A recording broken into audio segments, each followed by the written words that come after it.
aiឧត្តមប៉ែនបូណាកម្ពុជាជាប្រទេសតូចប្រជាជនតិចតែមានកម្លាំងចិត្តធំនៅពីក្រោយមេដឹកនាំដ៏ខ្លាំង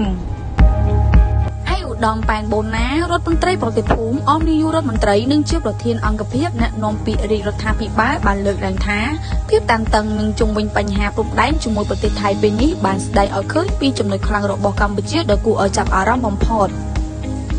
បើតាមឯកឧត្តមចំណុចខ្លាំងរបស់កម្ពុជាទាំងនោះរួមមាន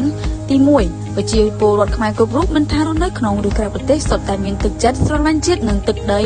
ហើយបដូរផ្ដាច់ការពារមិនឲ្យបាត់បង់នោះត្រូវជាលះបង់អ្វីក៏ដោយហើយខ្មែរចេះរួបរวมសាមគ្គីនៅពេលប្រទេសជាតិប្រឈមនឹងគ្រោះថ្នាក់ដោយការរំលោភបំពានណាមួយក្រោមស្មារតីសាមគ្គីជាកម្លាំងឬចង្កឹះមួយបាច់កាច់មិនបាក់ដំណើរថ្មើរជើងសាមគ្គីភាពដើម្បីគ្រប់គ្រងរដ្ឋាភិបាលនិងកងទ័ពសមរភូមិមុខដែលបានប្រារព្ធពិធី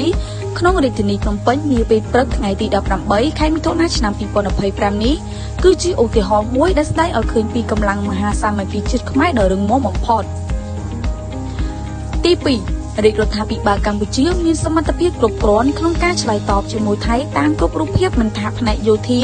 សេដ្ឋកិច្ចនយោបាយនិងការទូតនៅលើវិស័យយោធាកងទ័ពកម្ពុជាបានឈរការពារអធិបតេយ្យភាពជាតិយ៉ាងរឹងមាំជាមួយនឹងសភាវុធគ្រប់គ្រាន់និងទឹកចិត្តដ៏អាងអាចក្លាហានក្នុងវិស័យសេដ្ឋកិច្ចពាណិជ្ជកម្មរាជរដ្ឋាភិបាលបានចាត់វិធានការឆ្លើយតបយ៉ាងស័ក្តិសមបំផុតទាំងការគ្រប់គ្រងអគ្គិសនីអ៊ីនធឺណិតនិងការផ្ដោះប្ដូរទំនិញតាមព្រំដែនដោយមិនអនុញ្ញាតឲ្យថៃគំរាមបានឡើយនៅលើនយោបាយការទូតវិញកម្ពុជាបានជ្រើសរើសយកច្បាប់អន្តរជាតិដើម្បីដោះស្រាយវិវាទដោយសន្តិវិធីដែលជាជម្រើសដ៏មានរបៀបទី3រាជរដ្ឋាភិបាលកម្ពុជាក៏បានត្រៀមជាស្រេចក្នុងការទទួលយកពលករខ្មែរដែលកំពុងធ្វើការនៅក្នុងប្រទេសថៃឲ្យត្រឡប់មកប្រទេសវិញដោយត្រៀមជួយសម្រួលពួកគេគ្រប់បែបយ៉ាងរាប់ចាប់តាំងពីឯកសារមធ្យោបាយធ្វើដំណើរវិជ្ជមណ្ឌលសម្ចតបណ្ដោះអាសន្នម្ហូបអាហារការងារនិងរហូតដល់ការជួយសម្រួលជាមួយធនាគារនិងមីក្រូហិរញ្ញវត្ថុពាក់ព័ន្ធនឹងកម្ចីផ្សេងៗទៀតផងចំណែកនិស្សិតដែលកំពុងសិក្សាក្នុងប្រទេសថៃក៏រាជរដ្ឋាភិបាលត្រៀមទទួលនិងផ្ដល់អាហារូបករណ៍សម្រាប់ការសិក្សានៅក្នុងប្រទេសវិញដែរ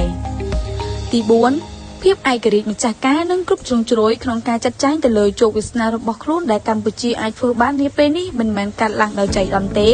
ប៉ុន្តែវាគឺជាលទ្ធផលនៃការដឹកនាំប្រកបដោយទស្សនវិស័យវែងឆ្ងាយរបស់មេដឹកនាំដ៏ខ្លាំងពូកែ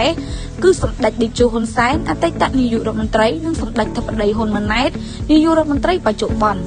ប្រមុខដឹកនាំកម្ពុជាបានប្រែក្លាយប្រទេសដ៏តូចនិងធ្លាប់តែកំសត់មួយនេះឲ្យទៅជាប្រទេសដែលអាចឈរបានដោយកម្លាំងខ្លួនឯងកាន់តែរឹងមាំលើគ្រប់វិស័យនិងទទួលបានទំនុកចិត្តពីប្រជាពលរដ្ឋគ្រប់មជ្ឈដ្ឋាន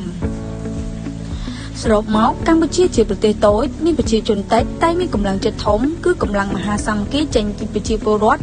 នៅពីក្រោយមេដឹកនាំដ៏ខ្លាំងប្រកបដោយបទពិសោធន៍និងយុទ្ធសាស្ត្រនេះគឺជាចំណុចខ្លាំងរបស់កម្ពុជាដែលបញ្ញវន្តថៃជាច្រើនទទួលស្គាល់តែអ្នកនយោបាយនិងកងទ័ពថៃមួយចំនួនបានមើលរំលង